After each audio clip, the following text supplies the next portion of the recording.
क्योंकि उसने ये दिया था 10 पीसीआर साइकिल्स दिए थे ना बेसिकली, और उसने बोला था 2 डीएसआरएनएज हैं, और हमारे पास फॉर्मूला सिंपल सा 2n नहीं रहता है बेसिकली उसके लिए अगर हम बात करने वाले। और अगर ये 2 की बात करें तो अगर मल्टीप्लाई करेंगे तो लगभग 1024 आएगा ना। और उसने बोला था 2 डीएसआरएनए, 2 अगर डीएसआरएनए तो 104 इज इक्वल टू 2048। तो मेरे अकॉर्डिंग तो ये बन रहा है, बाकी आंसर क्या आते हैं देखते हैं उसमें क्या आंसर आता है। मेरे अकॉर्डिंग मुझे तो यही लग रहा है, क्योंकि अगर 2 डीएसआरएनए दिए हैं तो फिर ये होना चाहिए। फिर 10 पीसीआर साइकिल रन करवाएंगे तो कितना बनता है 1 से, लेकिन 2 है तो डबल हो जाना चाहिए। आई होप, बाकी कुछ आएगा तो देखते हैं। और कुछ है दिशा? बस एक वो समझ में आ गया था एंजाइम कमीशन। नंबर याद करना है, नंबर में कुछ नहीं है आपके पास, सिर्फ आपको फर्स्ट नंबर याद रखना है, आगे वाले कुछ नहीं याद रखने। आपको ऐसा कुछ दिया होता है ना अल्टीमेटली, इसमें आपको ये देखना ही नहीं है, आपको सिर्फ ये देखना है। इसमें आप ये याद रख लीजिएगा, octane that is oxidoreductase, transferase, hydrolase, ligase, sorry lyase, isomerase और लाइगेज। आपको सिर्फ यही रखना है। वो आपसे 4 इस तरह से डिजिट दे करके पूछेगा कि क्लास कौन सी है। जैसे आपने 4 नंबर देख लिया, 4 में कौन आ रहा है, लाइएज, तो आपका आंसर लाइएज। 4 नंबर का सवाल सिर्फ इस टिक से बन रहा है आपका, सिर्फ आपको ये देखना रहता है। इसको हटा दीजिए, पीछे वाले 3 देखने ही नहीं अपन को सिर्फ फर्स्ट वाला देखना है कि फर्स्ट वाला क्या दिया हो। फर्स्ट वाला 5 दिया तो आइसोमेरेज मिल जाएगा, फर्स्ट वाला 6 दिया तो लाइगेज मिल जाएगा। ठीक है, चलिए और कुछ है?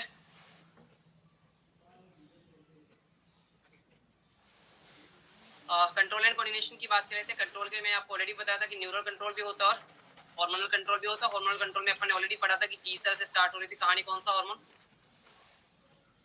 गैस्ट्रिन से कहानी की शुरुआत हो रही थी। दोनों तरह का रेगुलेशन है जो आपको देखने को मिलता है बेसिकली। इवन अगर हम बात करेंगे साइड स्मेल और the presence of food in oral cavity, अगर हम इसकी भी बात करते हैं तब भी जो सलाइवा का सिक्रीशन हो सकता है। मैंने बोला भी था, फूड को आप देखोगे, फूड को आप स्मेल करोगे अल्टीमेटली, या फिर फूड को आप अपर कैविटी में रखोगे, सलाइवा का सिक्रीशन हो जाता है। इन्होंने तो बहुत दूर की बात लिख दी, इवन अगर आप सोचोगे तब भी सलाइवा का सिक्रीशन हो जाता है बहुत लोगों में। तो ये बताता है कि ऐसी चीजें मतलब न्यूरल कंट्रोल है आपके पास। गैस्ट्रिक की बात करते हैं, इंटेस्टिनल सिक्रीशंस की बात करते हैं, वो भी न्यूरल सिग्नल से जनरेट होते हैं। मतलब स्टमक के अंदर जो सिक्रीशंस बन रहे हैं या फिर जो इंटेस्टाइन के अंदर जो सिक्रीशंस बन रहे हैं वो भी इससे बनने वाले हैं। मस्कुलर एक्टिविटीज की बात करते हैं, वो भी रेगुलेट होते हैं न्यूरल मैकेनिज्म से। लोकल भी होता है और सीएनएस के थ्रू भी होता है। हमने देखा था ना जो कॉन्ट्रैक्शन वगैरह हो रहे थे सारे के सारे, वो कॉन्ट्रैक्शन जो होते हैं वो लोकल से भी हो सकते हैं और सीएनएस से भी हो सकते हैं। सिंपैथेटिक और पैरासिम्पैथेटिक याद आ रहा है?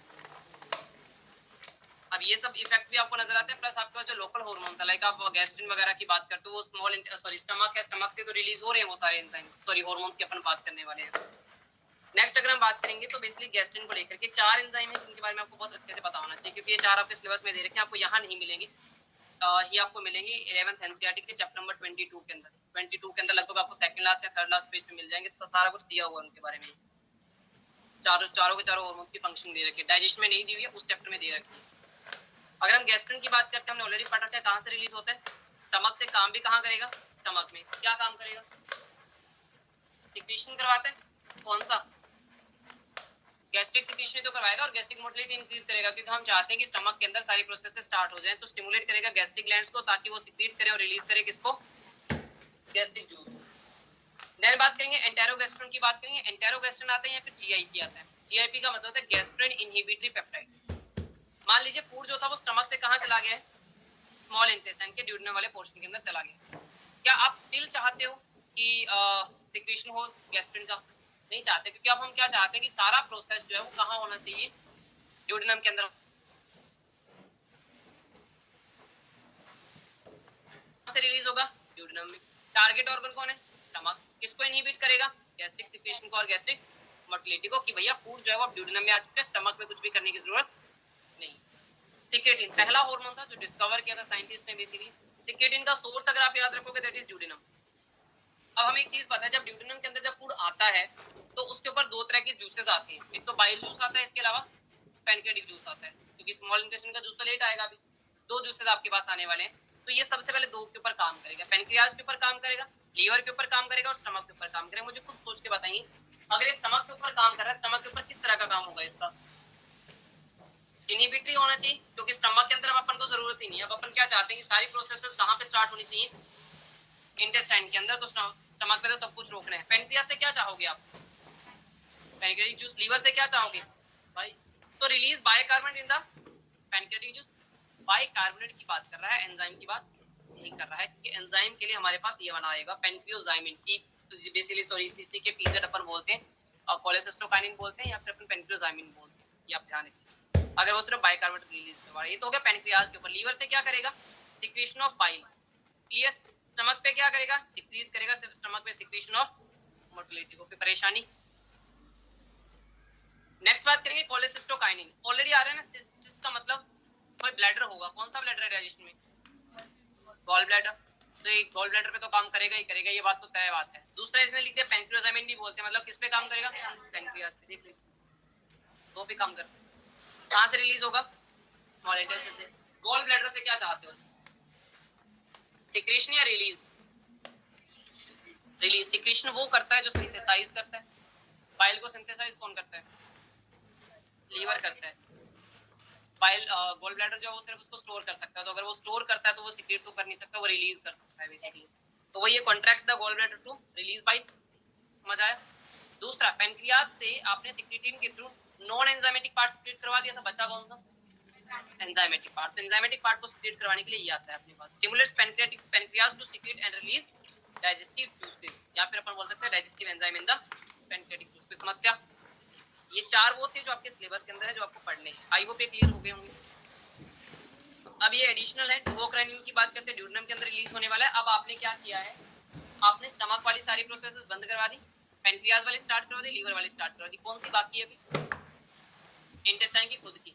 तो डुओक्राइनिन इंटेस्टाइन की खुद के ऊपर ही काम करेगा, वहीं से सीक्रेट होगा, वहीं पे काम करेगा। क्या काम करेगा, ब्रूनर्स ग्लैंड को स्टिमुलेट करेगा। ब्रूनर ग्लैंड कहां पर थी, सब म्यूकोसा ऑफ ड्यूडेनम, क्या काम करती है, म्यूकोस को सिक्रेट करती है। म्यूकोस को सिक्रेशन करवाना है और एंजाइम्स को सिक्रेट करवाना है। एंटेरोक्राइनिन की बात करते हैं, इंटेस्टाइन से निकलती है, इंटेस्टाइन में काम करती है, क्रिप्स ऑफ लिवर को स्टिमुलेट करेगी ताकि इंटेस्टाइनल एंजाइम सिक्रेट होगा। Stimulate the crypts of liver to release enzymes into the intestinal juice.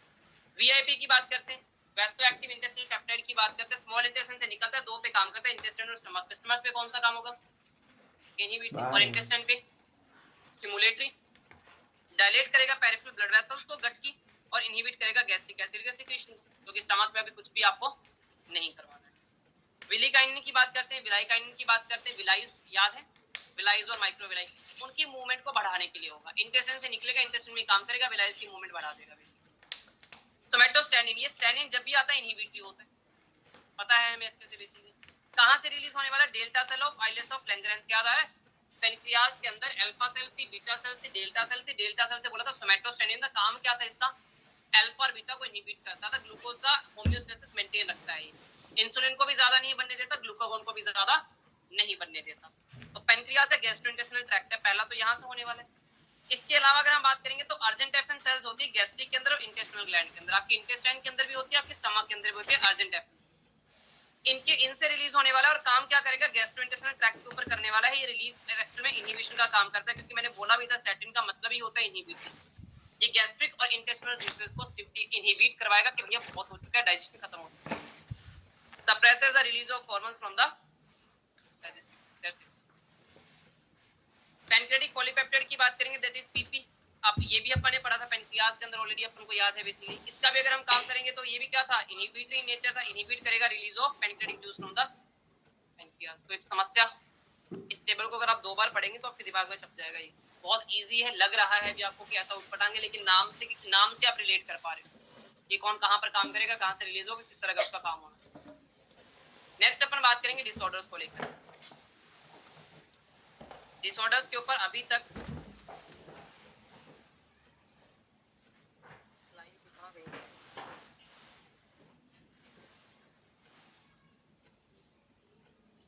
PDF दूसरी ओपन कर।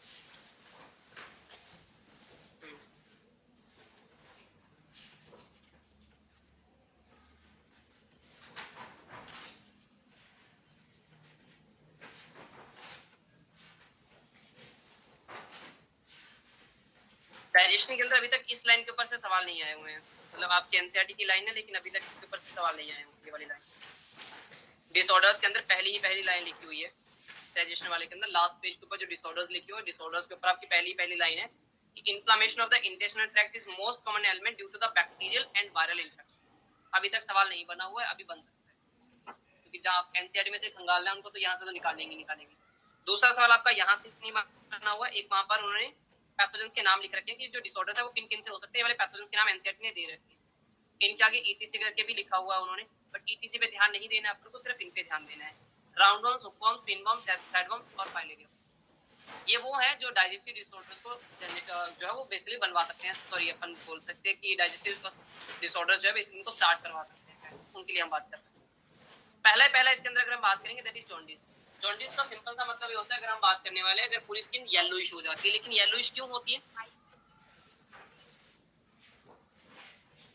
अगर मैंने बोला कि हमारे पास क्या था, हमारे पास आरबीसी थी, इन केस अगर आरबीसी का डिस्ट्रक्शन होगा तो किसका डिस्ट्रक्शन होगा? हीमोग्लोबिन का। हीमोग्लोबिन का डिस्ट्रक्शन होता है तो दो चीजें बनती है, दैट इज हीम और ग्लोबिन। ग्लोबिन क्या है? प्रोटीन। प्रोटीन को रीयूज कर लोगे, क्या बना? Amino acid. इस अमाइनो एसिड को आप वापस से यूज कर सकते हो, कोई समस्या नहीं। हीम के अंदर आपके पास दो चीजें थी, दैट इज ऑर्गेनिक, आपके पास इनऑर्गेनिक था और आपके पास ऑर्गेनिक। इनऑर्गेनिक के अंदर आपके पास क्या था? Fe2 plus. ये Fe2 प्लस कहाँ चला जाएगा?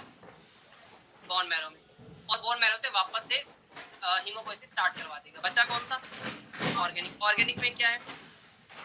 बिलीरुबिन और बिलीवर्डिन। समझ में आ रही कहानी?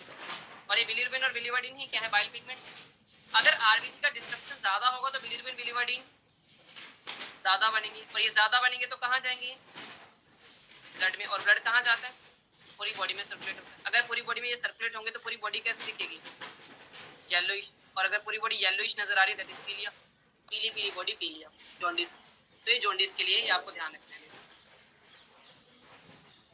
The liver is affected, obviously बात है, क्योंकि मेटाबॉलिज्म आपका अफेक्ट होने वाला है। यहाँ पर स्किन एंड आईज की बात करेंगे, वो येलो हो जाती है due to the deposition of bile pigments. लेकिन बाइल पिगमेंट्स क्यों होते हैं मैंने ऑलरेडी यहाँ पर भी आपको दे रखा है, आप यहाँ से भी देख सकते हैं। वॉमिटिंग की बात करेंगे, डायरिया की बात करेंगे। दो के अंदर डिहाइड्रेशन होता है, लेकिन एनसीईआरटी ने नहीं बताया हुआ है कि डिहाइड्रेशन होता है। तो सिंपल सी बात है, भले ही आप बक्कल कैविटी से निकालो, भले ही आप एनएस से निकालो, कहीं से भी निकालो, लेकिन अगर निकल रहा है, डिस्चार्ज अगर हो रहा है, तो अल्टीमेटली एक ही चीज है, डिहाइड्रेशन तो होगा।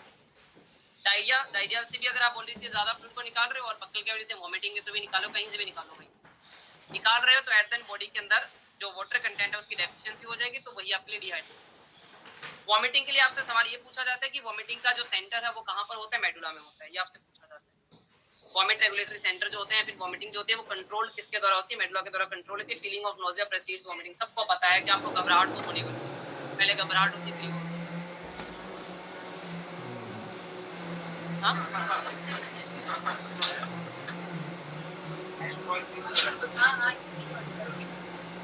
अच्छा जी दो रो, जी दो रो है।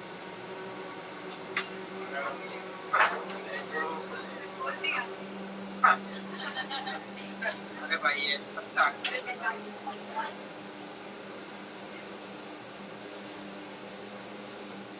नेक्स्ट अपन बात करेंगे डायरिया को लेकर। अगर बात करेंगे डायरिया का सिंपल सा मतलब ये है कि इंटेस्टाइन के अंदर लिक्विड कंटेंट ज्यादा हो गया, तो कुछ भी चीजें रहेंगी नहीं, रुकेंगी नहीं, वो सारी बाहर आ जाएंगी। The abdominal frequency of bowel movement and increased liquidity, बस ये टर्म दिखते ही डायरिया आ जाएगा दिमाग में। ये इंक्रीज लिक्विडिटी और कहीं पे नहीं, एनसीईआरटी में ढूंढ लेना, वाली पूरी दोनों 11 12 मिला के ढूंढ लेना, नहीं मिलेगा, ये यहीं पे मिलेगा सिर्फ।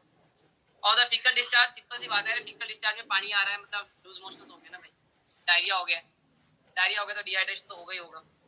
It reduces the absorption of food, simple सी बात है, जब बाहर निकला एब्जॉर्प्शन कहां से करवाओगे?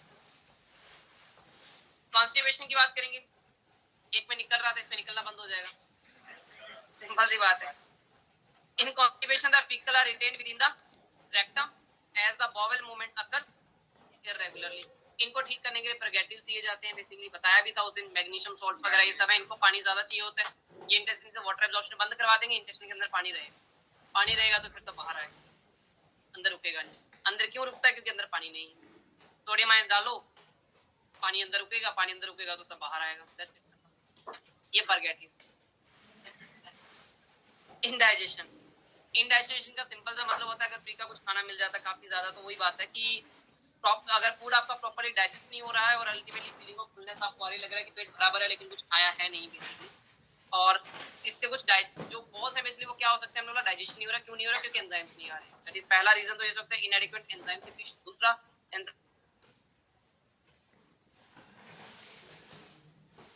बता दिए, परगेटिव्स याद है, मैग्नीशियम आयन कंटेनिंग परगेटिव्स है जो स्टिमुलेट कर देते हैं intestinal peristalsis and evacuation of fluid. जो जिनकी नहीं उतरेगी आपको उतरवानी पड़ेगी भैया। देखो सीधी सी बात, आप एमबीबीएस में जा ही इसलिए रहे हो कि लोगों का कल्याण कर पाओ, इस तरह के लोगों का आपको करना पड़ेगा।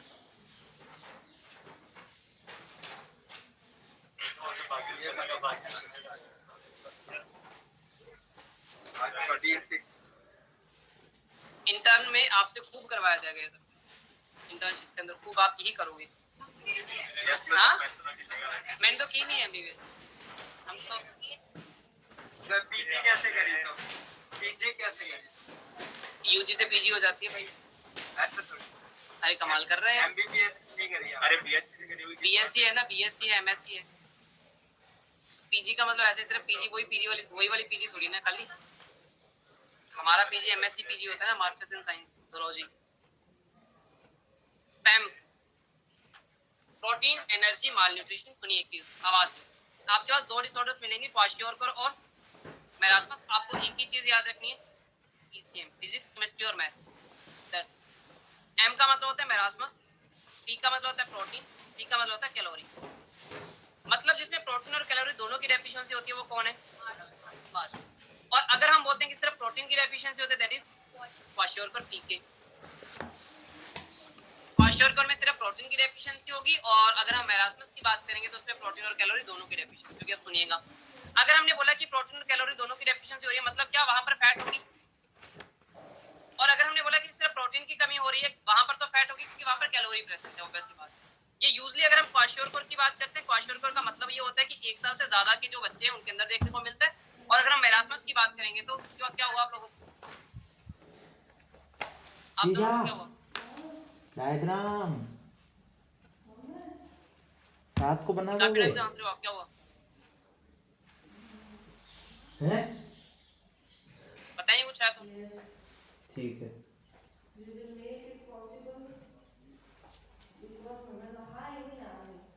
हाँ मेरास्मस की अगर हम बात करते हैं तो 1 साल से छोटे बच्चे में होता है। अगर ना याद रहे तो एक चीज याद रख लीजिएगा, मेरास्मस मरा मरा इन द सेंस की जो छोटा बच्चा है, छोटा बच्चा मतलब 1 साल से कम।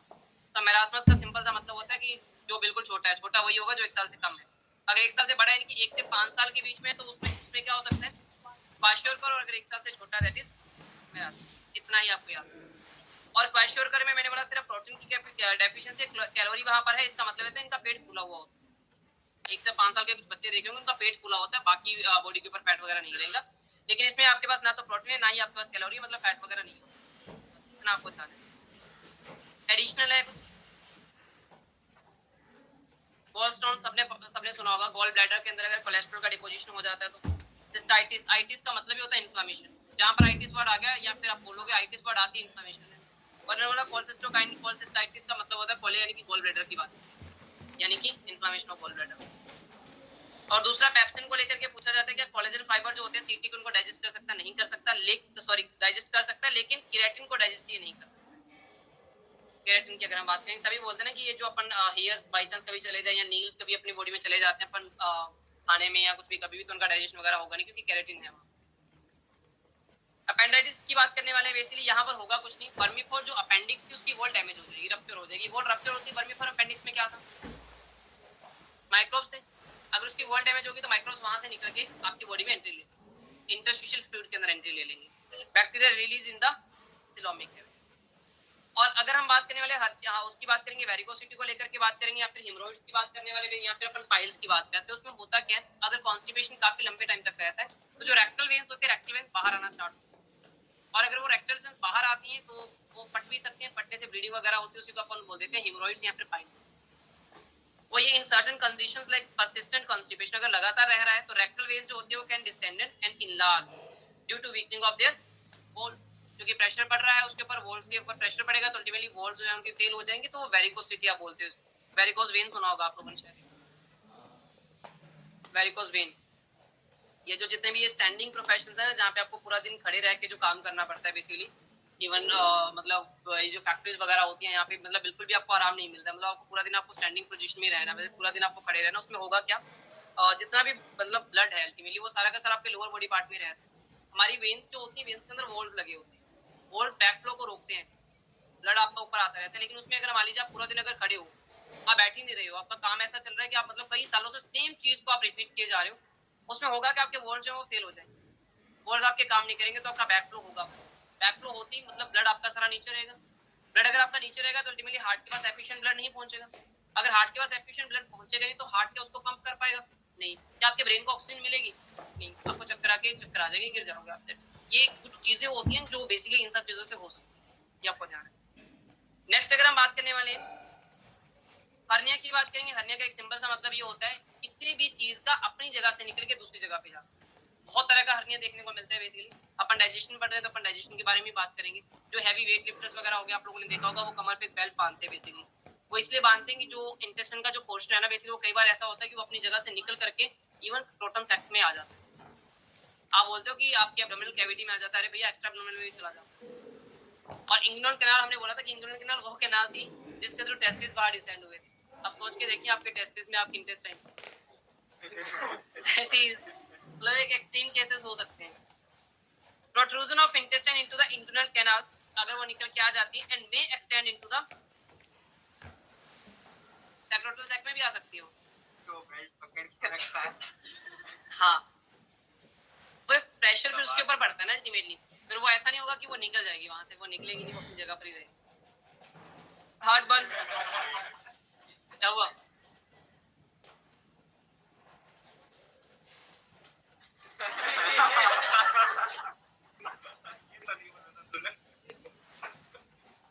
चलिए, दिल जले, हार्ट बर्न,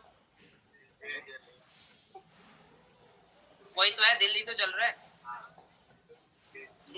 क्यों जलता है? उसको किसी और के साथ देख लिया या कुछ भी, व्हाटएवर जो आप लोग बोलना चाहो।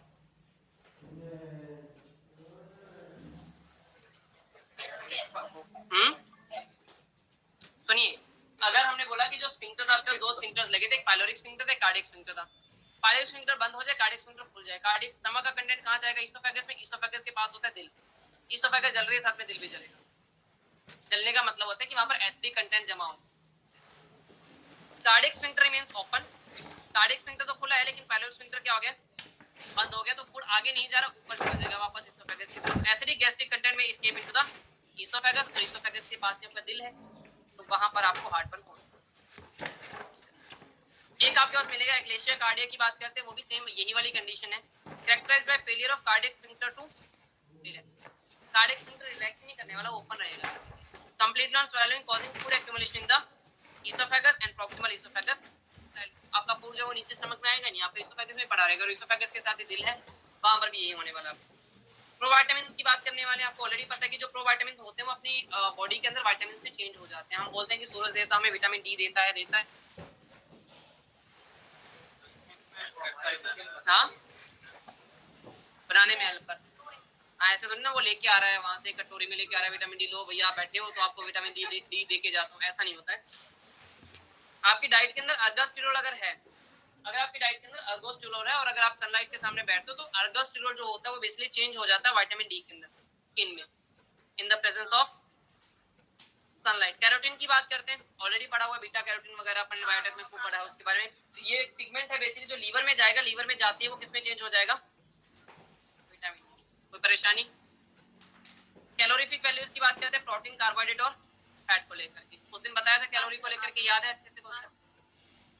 वही सेम चीज आपको अगर बोलने वाले हो। बेसिकली ट्रेडिशनली अगर हम बात करते हैं तो किलोकैलोरी को कैलोरी या फिर जूल में रेफर कर सकते हैं। हमेशा मैंने बोला था ऑलवेज कैपिटलाइज्ड को ध्यान में रख लीजिएगा। अगर उन्होंने लिखा है कि कैलोरी लिखा है CLORE और ये KCl के इक्वल ही है, लेकिन ये वाली कैलोरी अलग, क्योंकि ये कैपिटल वाली किलो कैलोरी की इक्विवेलेंट ही होती है, आपको मानना है। अब ये वाली वैल्यूज है जो आपको याद करनी है, सवाल आपका यहाँ से पूछा जाता है। एक्चुअली में जब भी हम बात करते हैं कैलोरीफिक वैल्यूज का, दो तरह के आपको मिलते हैं, GCV और इसके अलावा फिजियोलॉजिकल कैलोरीफिक वैल्यू। GCV का मतलब होता है gross calorific value. Gross calorific value का मतलब ये होता है कि बम कैलोरीमीटर सुना होगा, फिजिक्स में या केमिस्ट्री में आपके आया होगा बम कैलोरीमीटर। बम कैलोरीमीटर का सिंपल सा मतलब ये होता है, जहां पर मान लीजिए जस्ट फॉर एग्जांपल सुनिए, एक बॉक्स था, इस बॉक्स के अंदर आपने क्या किया, 1 ग्राम ऑफ कार्बोहाइड्रेट को आपने डाल दिया। उसको आप चाहते हो कि इसका कंप्लीट ऑक्सीडेशन हो जाए, आपने इसमें क्या डाल दी? O2। कंप्लीट ऑक्सीडेशन होने के बाद कितनी एनर्जी बनती है, वो होती है आपकी GCV।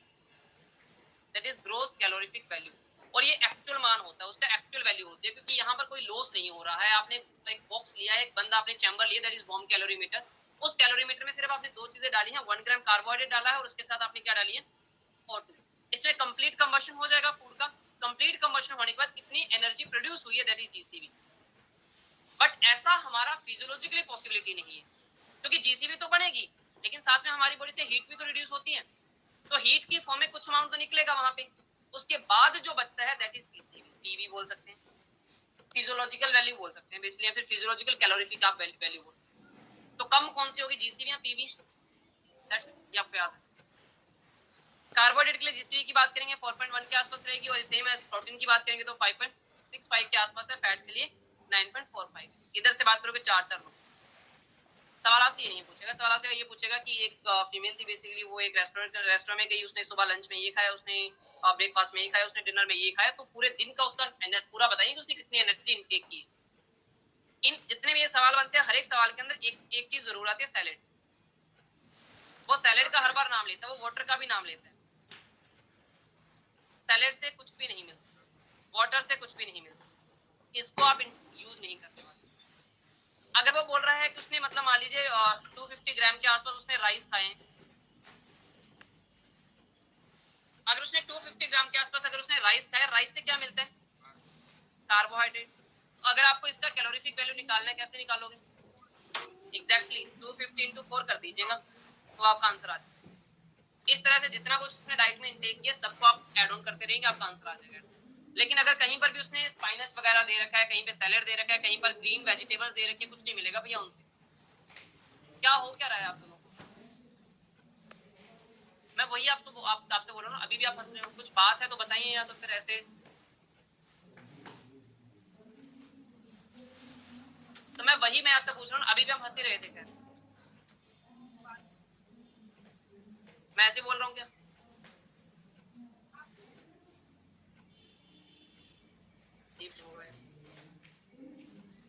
तो ग्रीन वेजिटेबल्स पे ध्यान दे लीजिएगा। ग्रीन वेजिटेबल्स से आपको सिर्फ और सिर्फ क्या मिलते हैं, बेसिकली मिनरल्स मिलते हैं। मिनरल्स के लिए हमारे पास कोई कैलकुलेशन नहीं है, हमारे पास कैलकुलेशन जो वो माइक्रोमोलिक्यूल्स या फिर मैक्रोमोलिक्यूल्स के लिए, लेकिन 3 के लिए हम कैलकुलेशन करने वाले, इससे ज्यादा हमसे सवाल नहीं पूछेंगे। एक सवाल आपसे ये पूछा जा सकता है कि डेली रिक्वायरमेंट हमें कितने की होती है, तो 2800 कैलोरी का, या फिर आप किलो कैलोरी को ध्यान रख लीजिएगा, कैपिटल में लिखा हुआ है। ये एक हेल्दी पर्सन के डेली की रिक्वायरमेंट रहती है कि आपको इतना एक्सटेंडेड आपको ये चाहिए। आई होप ये क्लियर होगा। That's all about the chapter. ये विटामिन है जो आपको खुद को पढ़ने हैं, लेकिन ये वाली टेबल आप जरूर पढ़ लीजिए, क्योंकि प्रोटीन्स को लेकर के और इसमें हो गया क्वाशियोर को लेकर के और मेरास्मस को लेकर के, यहाँ से सवाल ये पूछा जाता है। एक प्रोमिनेंट रिप वाला था ये प्रोमिनेंट रिप जो होंगे वो सिर्फ आपके पास मेरास्मस में होंगे, क्योंकि मेरास्मस के अंदर हमने पीसीएम बोला था, क्योंकि यहाँ पर कैलोरी की भी डेफिशिएंसी हो रही है और प्रोटीन की भी डेफिशिएंसी हो रही है। इसका मतलब क्या है कि यहाँ पर फैट बहुत ही कम होगा, मतलब ये कब हो रहा था, 1 साल से कम बच्चों के अंदर हो रहा था। उसमें हमने यही बोला था बेसिकली कि उसमें जो रिब्स है वो प्रोमिनेंट होगी, रिब्स क्लियरली नजर आएंगे क्योंकि फैट नहीं है। उस केस में आप ये वाला बहुत बार पूछा गया, डायरिया दोनों के लिए कॉमन रहेगा। डायरिया को देख करके आप डिफरेंशिएट नहीं कर सकते। इस टेबल से गो थ्रू हो जाएंगे। विटामिन आपको खुद ही पढ़ने हैं, बाकी 11th में भी खुद ही पढ़ा है बच्चों ने, आरएम में भी खुद ही पढ़ा है, मैं नहीं पढ़ाता हूँ। आपको पढ़ना होगा, आप पढ़ लीजिए। इवन आपने पढ़ा होगा केमिस्ट्री के अंदर। चलिए ठीक है, that's all about the chapter, खत्म आपका ही।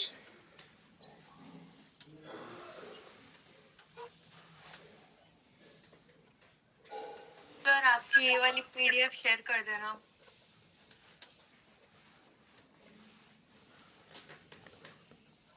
किसने बोला ये? दिव्या सोनी। बेटा आपके पास ऑलरेडी है ना नोट्स लास्ट ईयर के? ये सर उसमें इतना सारा डिटेल अटैच नहीं किया हुआ एक जगह, इसलिए। कोई दिक्कत नहीं बेटा, अगर डिटेल नहीं है तो आप एटलीस्ट उनसे पढ़िए एक बार, और मॉडल भी है आपके पास साथ में, आप उनसे कवर करने की कोशिश कीजिए, क्योंकि आप नई चीजों को अभी जाएंगे तो कुछ समझ में नहीं आएगा बेटा। आज तक आपने जो पढ़ा है आप उन्हीं में से पढ़िए, वो ज्यादा बेटर रहेगा, आपकी ज्यादा उस पर कमांड बनेगी। Okay sir. चलिए अगला चैप्टर अगली क्लास में स्टार्ट करेंगे, आज स्टार्ट नहीं करेंगे। कुछ और पूछना तो बताइए।